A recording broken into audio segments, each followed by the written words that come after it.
নমস্কার বন্ধুরা, কেমন আছেন সবাই? আশা করি ভালো আছেন। আজকে আমি মুগ ডালের বড়া আর পোস্ত দিয়ে ঝিঙের একটা রেসিপি আপনাদের সাথে শেয়ার করছি। এই গরমে খাওয়ার জন্য একদম পারফেক্ট রেসিপি। ঝিঙেটাকে এখন ছাড়িয়ে নিচ্ছি। ঝিঙেটাকে পুরো না ছাড়িয়ে শুধু শীতটা ফেলে ছাড়িয়ে নিচ্ছি। ভিডিওটা স্কিপ না করে পুরোটা দেখবেন, আপনাদের অবশ্যই ভালো লাগবে। একটু নতুন ধরনের করে বানিয়েছি, দেখবেন পুরোটা। ঝিঙেটাকে একটু লম্বা লম্বা করে সরু সরু করে কেটে নিচ্ছি।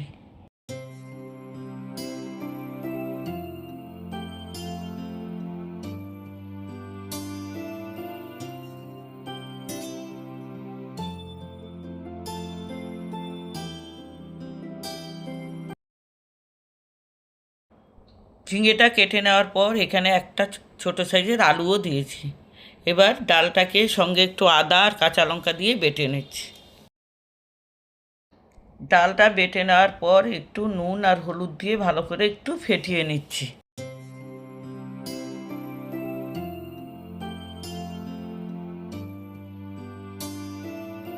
ডালটাকে 4-5 মিনিট ফেটিয়ে নেওয়ার পর এবার আমি কড়ার মধ্যে তেল গরম করে বড়াগুলোকে ভেজে নিচ্ছি।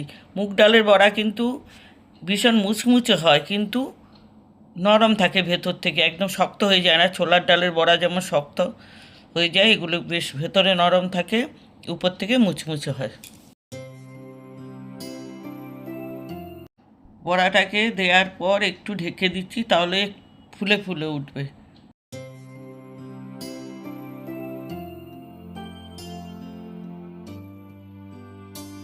বড়াগুলো আমার মুচমুচে করে ভাজা হয়ে গেছে, এবার আমি উঠিয়ে নিচ্ছি। সবগুলো বড়া ভেজে নিয়ে তারপর রান্নাটা দেখাচ্ছি।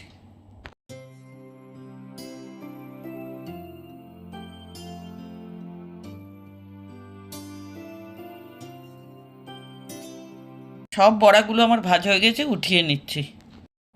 এখানে 2 টেবিল চামচ পোস্ত নিয়েছি, সঙ্গে 3টে কাঁচা লঙ্কা দিয়ে আমি পোস্তটাকে ভালো করে মিহি করে পেস্ট করে নিচ্ছি। এখানে আবার আরেকটু তেল দিলাম, দিয়ে দিলাম 5 ফোড়ন 1 চামচ। এবার ঝিঙে আর আলুটাকে আমি ভালো করে একটু ভেজে নেব।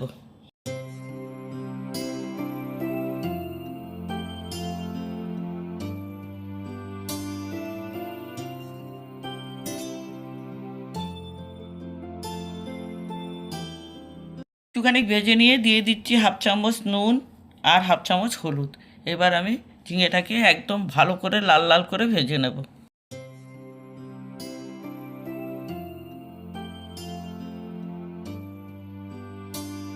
ঝিঙে আর আলুটাকে একদম লাল লাল করে ভাজা হয়ে গেছে, প্রায় সিদ্ধ হয়ে গেছে। এবার দিয়ে দিচ্ছি পোস্ত বাটা। পোস্ত বাটাটা দিয়ে আবার ভালো করে একটু ভেজে নিচ্ছি।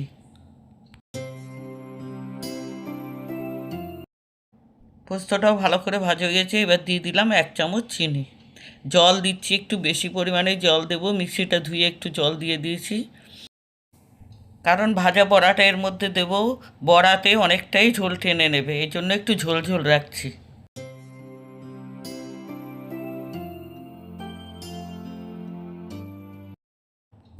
এবার একটু ঢেকে দিচ্ছি ঝোলটা ফুটে আসা পর্যন্ত। ঝোলটা ফুটে গেছে, এবার আমি বড়াগুলোকে দিয়ে দিচ্ছি।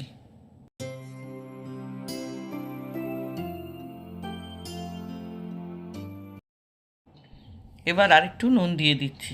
ভাজার সময় একটু নুন দিয়েছিলাম, এখন ঝোলে আরেকটু নুন দিয়ে দিলাম।